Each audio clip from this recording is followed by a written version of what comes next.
Bonjour à tous, j'espère que vous allez excellemment bien. Aujourd'hui, on se retrouve pour parler cyclisme, pour faire le débrief de l'étape numéro 18 de cette Vuelta 2022. On va revenir un petit peu sur tout ce qui s'est passé sur cette étape de Grand Malade. N'hésitez pas à vous abonner à la chaîne, à réagir dans les commentaires, à mettre un pouce bleu, à partager la vidéo sur les réseaux sociaux, notamment auprès de vos proches si vous pensez que ça peut les intéresser.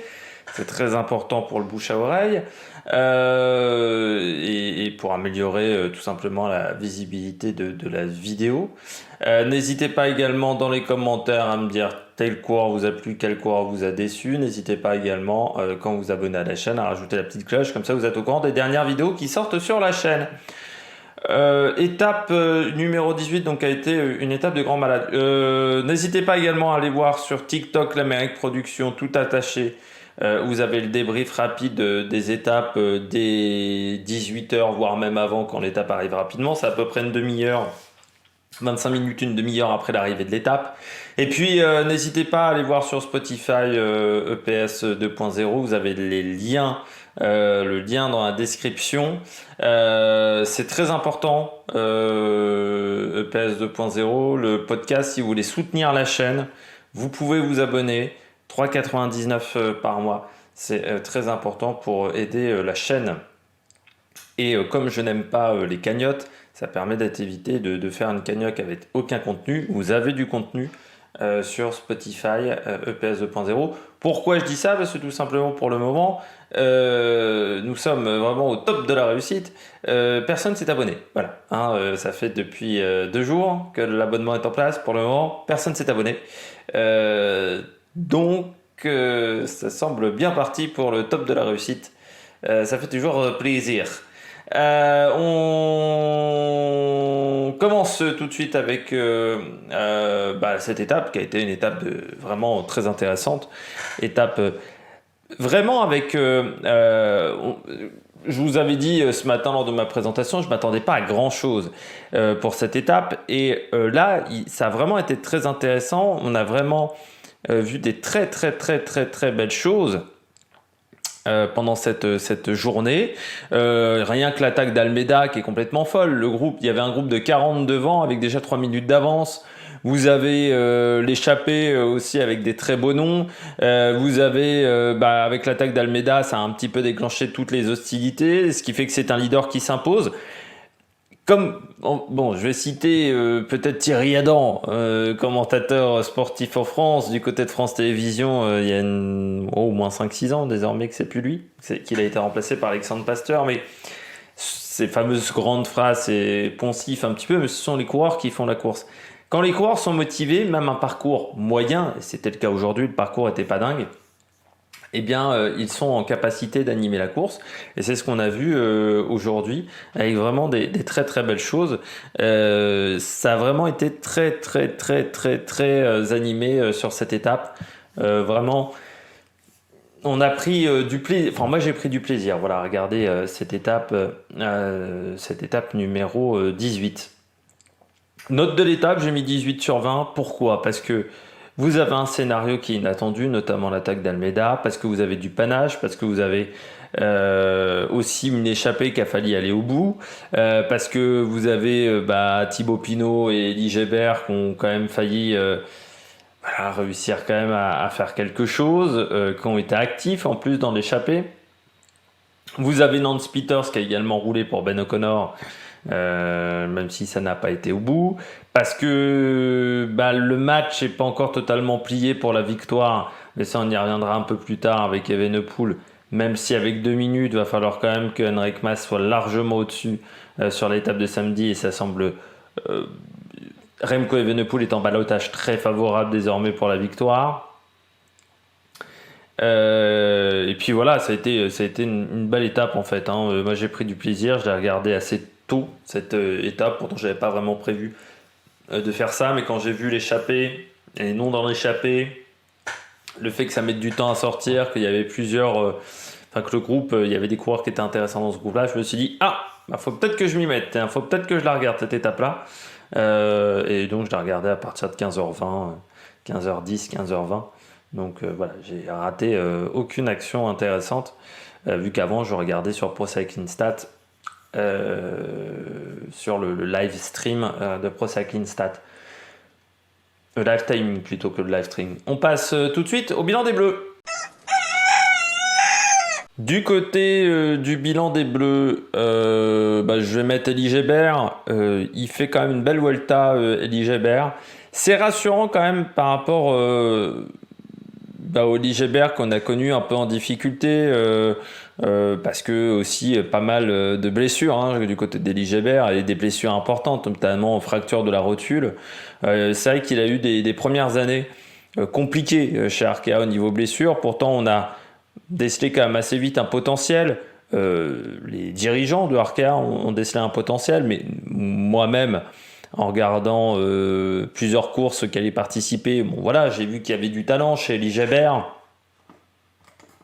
qu'il y a des qualités en montagne, qu'il est également pas mauvais sur les changements de rythme, Elie Gebert.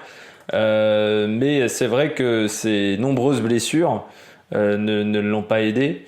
Dans sa carrière, ça a été vraiment un peu un problème, un vrai problème dans sa carrière, ses blessures à répétition qui ont vraiment été un souci, parce que quand tu te blesses autant, c'est vrai que ça pose un problème.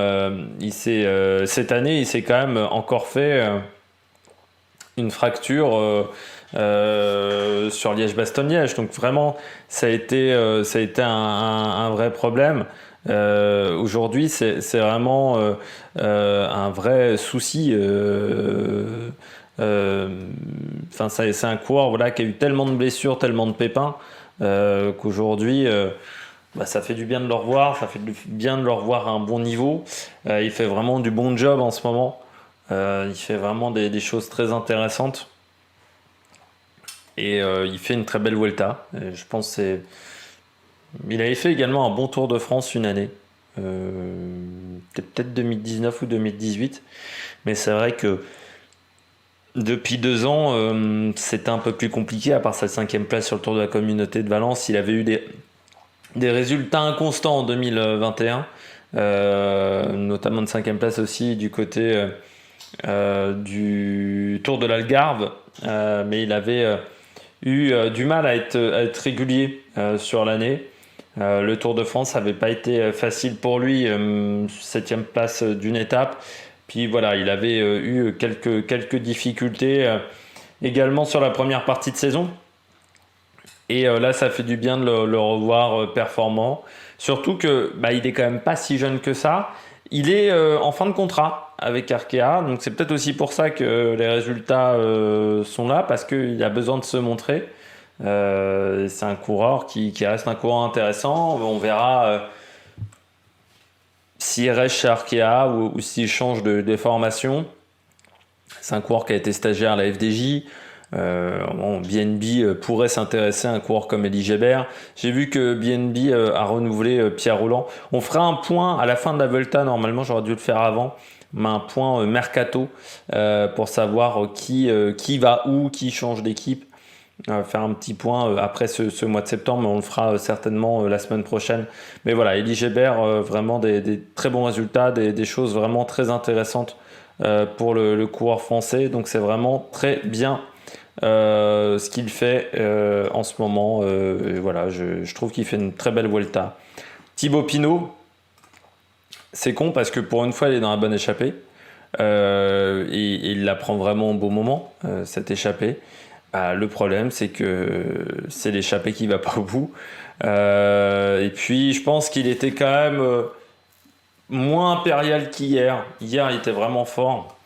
Là, aujourd'hui, c'était peut-être un peu plus compliqué pour lui. C'était il était un peu moins fort, tout simplement, Thibaut, sur cette étape. Et ce qui n'a pas aidé le coureur français, surtout que derrière ça roulait extrêmement fort. Ça manquait peut-être un peu de pente aussi, parce que là on était quand même sur de la pente à 5-6%. Il aurait peut-être fallu un peu plus de pente, mais encore une fois, quand on voit ce que fait Robert Resing, On se dit que peut-être que Thibaut était quand même capable de faire la même chose, mais je pense qu'il était moins impérial qu'hier. Voilà, c'est son deuxième top 10 de cette Vuelta. C'est sûr que c'est pas forcément ce à quoi il s'attendait. Il reste samedi pour tenter l'échappée pour Thibaut Pinot. Samedi, ça peut peut-être le faire.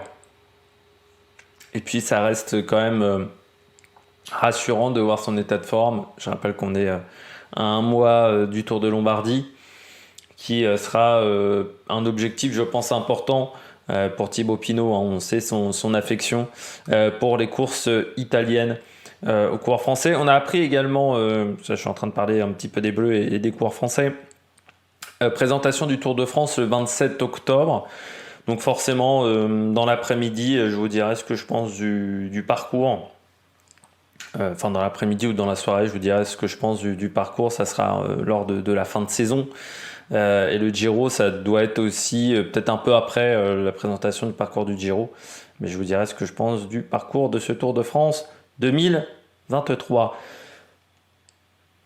Du côté de Thibaut Pinot, bah voilà, il y a eu un beau niveau de performance. Je trouve que c'est vraiment bien ce qu'il fait en ce moment, le coureur français. C'est vraiment du bon travail. Donc voilà, bravo Monsieur Pinot. Mais aujourd'hui, bah, il y avait la course a été déclenchée de loin. Lui, il pouvait pas s'attendre à ça. Et je pense que ça a nui forcément à sa course parce qu'ils sont obligés de s'expliquer dès la première montée de l'Alto des Piornal. Et forcément, ils sont obligés de s'expliquer à 50-60 bornes de l'arrivée pour recomposer le groupe, pour tenter de limiter la casse par rapport à Almeida, par rapport au peloton qui roulait derrière avec Astana. S'il y avait eu peut-être 2 ou 3 coureurs, ça aurait été plus facile. Et encore, peut-être que le fait, c'est de se regarder un petit peu pendant les 6-7 km de vallée entre les deux montées, ça n'a pas aidé non plus. Bon, voilà, il en a manqué un petit peu pour Thibaut Pinot. C'est dommage. On passe... alors Ben O'Connor pour le général, hein, juste pour faire un point rapidement pour Ben O'Connor. Il est 8e à 9 minutes 34, c'est-à-dire qu'il a une vingtaine de secondes, 22 secondes d'avance sur Rigoberto Urán et qu'il est à 1,25 de Thymen Arensman qui est devant lui, Ben O'Connor, en sachant qu'il devrait être dans le top 10 vu que Jane Lay qui est 10e est à 2 minutes 30 de Ben O'Connor. Donc normalement ça devrait le faire pour le top 10. Même s'il reste encore une étape importante, ça sera, je rappelle, samedi. On passe tout de suite aux coureurs au top. Attaque de Marlou. Du côté des coureurs au top, je commence avec Remco Evenepoel. Hein. Là aujourd'hui, il a été au-dessus, Remco, parce que aussi on a fait une course qui convenait à Remco Evenepoel, c'est-à-dire que quand on monte un gros rythme, quand on fait un travail comme ça sur une journée avec aussi peu de gros pourcentages, forcément, ça aide un coureur comme Remco Evenepoel, qui a dû quand même encore se débrouiller seul. Donc ça peut quand même être inquiétant pour l'étape de dimanche, pour l'étape de samedi, pardon. Mais Remco Evenepoel, il était au-dessus. Hein, il n'y a pas grand-chose à dire. C'est-à-dire que quand il accélère, la première accélération qu'il fait, quand il part en solo, là, j'ai eu le même sentiment qu'à Liège-Bastogne-Liège. C'est-à-dire quand il part à Liège-Bastogne-Liège, un niveau de puissance que j'ai quasiment jamais vu. C'est pas forcément un gros changement de rythme parce que c'est pas un puncher, mais il y a tellement de puissance que ça change. Ça fait un changement de rythme violent tellement il met de watts, tellement il met de puissance. Là, quand il part et que Mas est derrière Verona. Il part en plus sans forcément être derrière. Et vraiment une puissance de dingue chez Remco Evenepoel. Ce qui montre que, quand je disais qu'il était en ballottage quand même très favorable, ça montre qu'il est quand même en très grande condition physique et qu'il est encore frais. Et qu'il est encore frais pour cette 3e semaine. Tu n'attaques pas comme ça, tu fais pas un effort comme ça ou dans le dernier kilomètre si t'as pas de la fraîcheur. Et il a de la fraîcheur. Alors, Enric Mas aussi, mais ce qui fait que ça va être compliqué. L'écart est quand même de 2,07. Il reste une étape. Je pense pas qu'on fasse le même numéro demain. Et de toute manière, demain, l'arrivée est en descente, est sur du plat, donc c'est beaucoup moins intéressant. Voilà, du côté de Remco Evenepoel, là aujourd'hui, il a démontré encore tout son talent, toutes ses qualités. Aujourd'hui, c'est un coureur voilà, qui est très performant dans ce type d'étape, qui vraiment fait du très très bon travail. Aujourd'hui, il a été très fort. Mais encore une fois, les montées lui convenaient, il y avait peu de pourcentage. On rajoute à ça le fait que la course a été animée de très très loin et qu'on a décidé de dynamiter la course et qu'on a décidé de rouler fort. Et ça, forcément, Remco Evenepoel, il aime. Et cette victoire, elle a aussi été facilitée par ses adversaires, par la physionomie de course. Mais malgré ce contexte-là, malgré cette facilité-là, on va dire, du fait que devant ça ait roulé fort pendant toute la journée, quand il accélère, il est une jambe au-dessus de tout le monde. Aujourd'hui, Remco Evenepoel. Et l'impression de puissance qu'il m'a faite, c'est la même que j'ai vue en haut de la côte de la Redoute. Quand il part et qui fait quasiment, que la roue arrière dérape, là, j'ai eu vraiment la même impression de puissance. Et ce qui fait que samedi, je pense que pour Enric Mas, ça va pas être facile pour décrocher Remco Evenepoel. Se méfier aussi. Alors, j'ai vu des gens dans les commentaires dire hier Remco Evenepoel a été mis en difficulté. Bon, il va pas. Remco Evenepoel est dans une position où il est en tête du classement général. Il va pas dire à ce moment-là de la course. Ça peut être aussi stratégique de dire à son adversaire: oh là là, tu m'as mis en difficulté, mais t'as vu, j'ai résisté. Il peut y avoir un peu d'intox quand même dans les interviews. Les interviews en général en cyclisme, il y a peu d'intox, mais méfiez-vous quand même, prenez pas tout pour argent comptant. Voilà, je rappelle que Marc Madiot, quand Thibaut Pinot tombe, il dit tout va bien pour Thibaut Pinot. Oui, sauf que le mec, le lendemain, il abandonne. Faut faire attention aux interviews. Forcément, Remco Evenepoel, il va pas dire j'étais tranquille, j'étais les doigts dans le nez. Ah non. Surtout avec les suspicions de dopage qu'on a depuis le début de saison du côté de la Bahreïn et autres. Donc Quintana, donc il va pas dire j'étais vraiment tranquille là, tu vois, j'étais vraiment dans mes valeurs totalement d'entraînement, non. Et en même temps, ça permet de dire à Mas, regarde, même quand tu me mets en difficulté, je craque pas. Il y a un côté un peu intox parce que tout le monde écoute les interviews de tout le monde sait à peu près ce qu'a dit tout le monde. Le cyclisme est un peu comme la Formule 1, c'est-à-dire ce sont des mondes très fermés, donc tout le monde sait ce que dit tout le monde. On poursuit avec Enric Mas rapidement. Encore animateur, c'est un peu l'animateur de cette troisième semaine. Sauf que pour le moment Remco Evenepoel ne craque pas et plus on se rapproche de Madrid, plus c'est favorable à Remco Evenepoel. Après aujourd'hui le terrain n'était pas favorable à Enric Mas. C'est pas le coureur il n'a pas les qualités de Remco, il n'a pas les qualités de puissance de Remco. Là, vraiment, il fallait, sur ces montées-là, être puissant. C'est pour ça qu'on voit, par exemple, un Rigoberto Urán faire un bon classement général. C'est pour ça que j'avais mis ce matin comme favori Thibaut Pinot, même si, semble-t-il, il n'y avait peut-être pas assez de pente pour Thibaut Pinot. Mais on voit que ça marche très bien pour les coureurs puissants. On voit, par exemple, Almeida, il a fait également des très belles montées. Parce qu'il y a de la puissance chez Almeida. Même Gino Meder a plutôt fait une belle montée aussi, alors que c'était un peu plus compliqué, peut-être pour Juan Ayuso, pour les mecs qui ont besoin de changer de rythme. Et puis là aussi, on est en troisième semaine, la fraîcheur, ça joue aussi. Pour l'instant, Enric Mas, il n'arrive pas à faire la différence. Est-ce qu'il sera en capacité de faire la différence d'ici la fin de la Vuelta? On ne saura pas. Il reste encore une chance, c'est samedi. De toute manière, pour Movistar, j'ai envie de dire qu'une deuxième place est déjà une belle satisfaction. Et que pour perdre la deuxième place, il a 3 minutes d'avance sur Ayuso et quasiment 4 d'avance sur le podium. Sur le quatrième, qui est Miguel Angel Lopez. Donc Enric Mas, il a le podium qui est assuré. Donc maintenant, c'est tenter, à part grosse explosion en montagne, un peu comme Remco Evenepoel. Il est plutôt en ballottage très favorable pour cette deuxième place. Donc maintenant, bah, faut voir s'il peut aller chercher la gagne. Forcément, s'il se retrouve en tête de course, il y aura la foule espagnole qui l'encouragera et puis qui va l'acclamer aussi. C'est comme ça, c'est plus facile à l'avant de la course. Donc forcément, ça peut donner un regain, donner de la vigueur dans une attaque. Mais bon, de là à reprendre 2 minutes 07 sur Remco Evenepoel, ça me semble peut-être un peu difficile, même si l'étape de samedi, elle est très compliquée, qu'il y a un enchaînement de cols, qu'il y a des pourcentages, que c'est peut-être une chouille moins favorable à Remco Evenepoel, cet enchaînement de cols. Je poursuis avec l'animateur de cette journée, c'est Joao Almeida. Faut être culotté quand même de la part d'Almeida d'attaquer comme ça à 90 bornes de l'arrivée. De partir alors que devant ils ont 3 minutes d'avance. Alors il a été aidé par Oliveira, par Marc Solé aussi, qui ont fait un sacré boulot. Faut être fort mentalement aussi parce qu'il n'a pas lâché.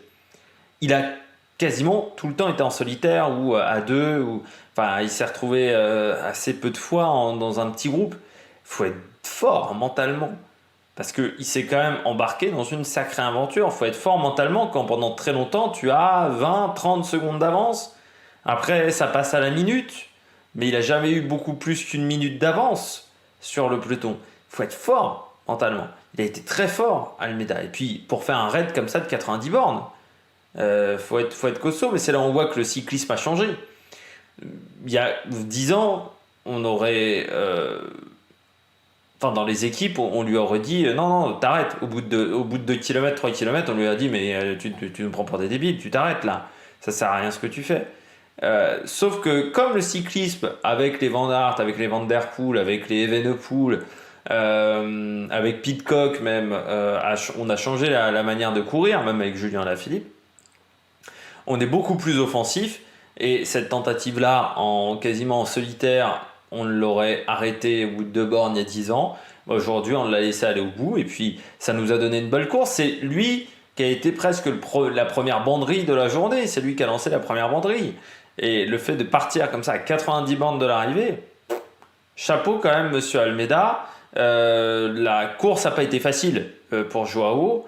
Mais voilà, il a montré que ça reste un très très bon coureur et que ça reste aussi un coureur qui a des qualités d'endurance, qui tient extrêmement bien l'effort, Joao Almeida. Donc, chapeau de la part du coureur portugais. On poursuit avec, et on termine même avec Robert Resink. Alors c'est déjà un tour réussi pour Robert Resink, on rappelle le maillot rouge de cette Vuelta. Ça aurait été encore mieux avec une victoire d'étape aujourd'hui en haut de l'Alto des Piornal, et puis ça aurait peut-être remis la tête à l'endroit un petit peu de la Jumbo qui a perdu quand même son leader, il faut le rappeler. Mais Robert Resink n'est pas Juan de Nice. Ça convenait peut-être plus à Juan de Nice cette montée-là, sauf que Robert Resink était devant. Je trouve déjà fort qu'il soit aux avant-postes. C'est fort ce qu'il a fait le néerlandais. Ensuite, quand ça revient derrière, il peut rien face à Evenepoel parce qu'il n'a pas, il n'a pas les capacités pour aller chercher Evenepoel, pour aller chercher Enric Mas. Il y a 10 ans, il avait ces qualités-là. Il y a 10 ans, en 2010, 2012, oui, il était performant et il était avec les meilleurs en montagne. Aujourd'hui, c'est quand même plutôt un équipier, mais il a fait le job de la Jumbo, il a montré le maillot. Il a saisi l'opportunité parce que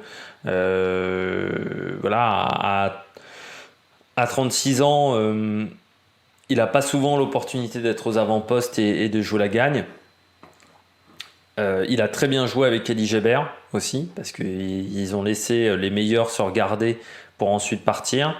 Ça, c'était costaud. Ça échoue à pas grand-chose, un peu comme Thibaut Pinot. Aujourd'hui, comme Thibaut Pinot sur certaines courses, aujourd'hui, on pourrait dire c'est un perdant magnifique. Mais c'est un peu ça, Robert Resink. C'est passé pas très loin. Je me dis même jusqu'à quel point Enric Mas n'avait pas dans l'idée de le laisser gagner. Parce que quand on arrive aux 300 mètres, Enric Mas, il se met dans la roue de Resink, il passe pas devant Resink. Or, s'il était largement au-dessus, et ce qui était le cas, tu passes devant. J'ai presque l'impression que Enric Mas, s'est dit, allez, si Evenepoel m'attaque pas, je le laisse gagner, Racing. Pas de peau, Evenepoel a attaqué. Evenepoel a attaqué, donc il a dû suivre et Robert Racing fait 3. Après, voilà, ça reste quand même un bon résultat. Je pense qu'il a pris du plaisir à l'avant dans cette journée. Peut-être qu'il sera de nouveau à l'avant samedi, Robert Racing, pour tenter de marquer les esprits et d'aller chercher la gagne, en sachant que sur le classement du maillot à poids, il est classé il est classé un peu loin quand même, hein, Racing, hein. Robert Racing, je vois, il est 23e avec 4 points, ouais. Carapaz a 41 points de plus que lui, donc ça va quand même être compliqué. Il va y avoir quand même un match intéressant pour le maillot à poids, Arensman et Stannard, pourquoi pas. Marc Solé aussi, parce que ces coureurs-là sont à une vingtaine de points de Carapaz. Donc il peut y avoir un match pour le maillot du classement de la montagne suite à l'abandon de Jevine, mais on va en parler un peu plus tard du côté des bonnets d'âne qu'on attaque tout de suite. Les bonnets d'âne, premier flop, c'est Jevine, parce que abandonné avec le maillot de classement de la montagne, ça signe un peu en autre boudin. Voilà. Il a été très bon pendant 2 semaines. Voilà.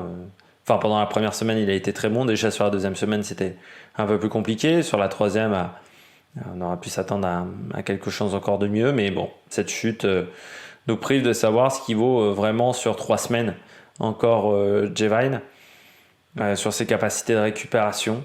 Et puis, il avait un beau maillot. C'est sûr, quand vous êtes en tête d'un classement et que vous êtes obligé d'abandonner parce que vous tombez, oui, c'est toujours dommageable. Et c'est ces fameuses chutes en début de journée, hein, on avait un Giro, on en avait eu beaucoup de chutes en début de journée. C'est toujours très frustrant, très triste, ce genre de chute, ce genre de problème. C'est toujours triste quand vous êtes dans cette situation-là, parce que vous êtes vraiment en bonne condition physique, parce que vous sentez que vous pouvez le faire. Et abandonner dans ce genre de conditions, c'est toujours un peu triste avec un maillot de leader. Mats Pedersen, parce que demain, ça aurait pu nous donner du spectacle. Un Mats Pedersen qui tente de jouer le sprint, sauf que vu la chute quand même qui a été violente, il a été à la voiture médicale à un moment. Mats Pedersen, il finit 133e de l'étape à 35 minutes 17. C'est pas l'idéal. J'ai juste obligé de préciser, on est sur l'une des courses sur les 20 dernières années où il y a le plus d'abandons, hein. C'est vraiment beaucoup d'abandons pour le moment sur cette Vuelta. Du côté de Mats Pedersen, on a failli passer par dans la catastrophe. J'espère qu'il n'y a rien de cassé. De toute manière, il essayerait peut-être d'aller au bout, même si c'est compliqué. Il essaierait de tout faire pour finir. Mais c'est sûr que pour l'étape de demain, l'étape surtout de dimanche, ça risque d'être compliqué pour aller chercher la gagne. Il aurait pu faire une sacrée perf avec une 3e victoire d'étape, pourquoi pas dimanche. Là, ça risque d'être un peu plus compliqué quand vous finissez 133e juste devant Ivo Oliveira, mais qui lui a passé la journée devant et qui a été un peu à contretemps pendant une grande partie de la journée. C'est pas simple. Donc c'est sûr que c'est pas l'idéal pour Mats Pedersen. Il y avait pas besoin, je pense, de prendre peut-être autant de risques. Après, c'est compliqué de dire comment la chute s'est déroulée. On a très peu d'images, on a que les images des gens qui se font secourir, on va dire, pas les images des gens qui sont impliqués dans la chute.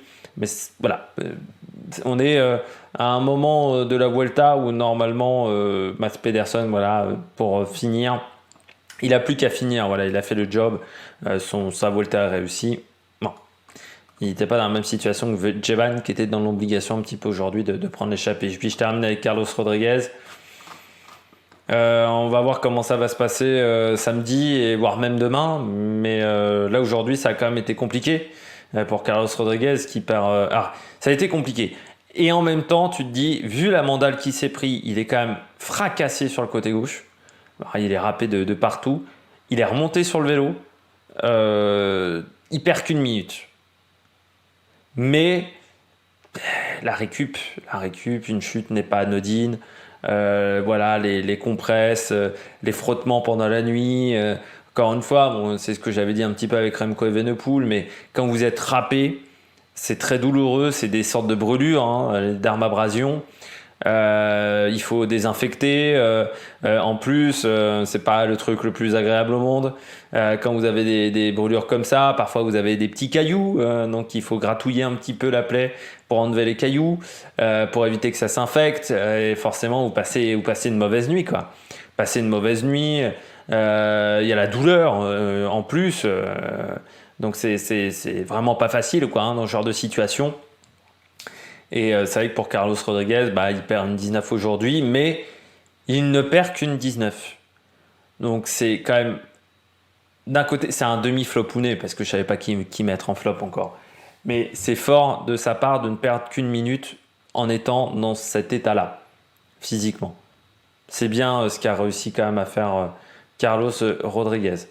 Demain, présentation de l'étape 7h30. N'hésitez pas à aller voir sur Spotify, à écouter les 2 premiers épisodes. Vous n'êtes pas même obligé de vous abonner, mais vous pouvez écouter les 2 premiers épisodes qui sont en accès libre. Et puis si vous voulez soutenir la chaîne, vous pouvez également vous abonner à 3,99 par mois. Et si vous voulez écouter les 2 épisodes disponibles également, c'est très important. Peut-être que sur du court moyen terme, il y aura des publicités sur les épisodes libres d'accès et pas de publicité, bien entendu, sur les épisodes à abonnement, parce que à partir du moment où vous faites l'effort de vous abonner, je considère que voilà, vous n'êtes pas obligé de vous taper de la pub en même temps.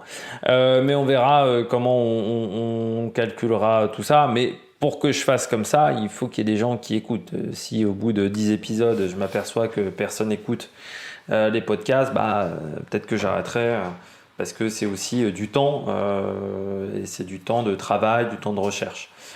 N'hésitez pas à vous abonner à la chaîne, à réagir dans les commentaires, puis on embrasse Didier, et puis nous on se retrouve pour de nouvelles aventures sur Mac Production. Ciao ciao.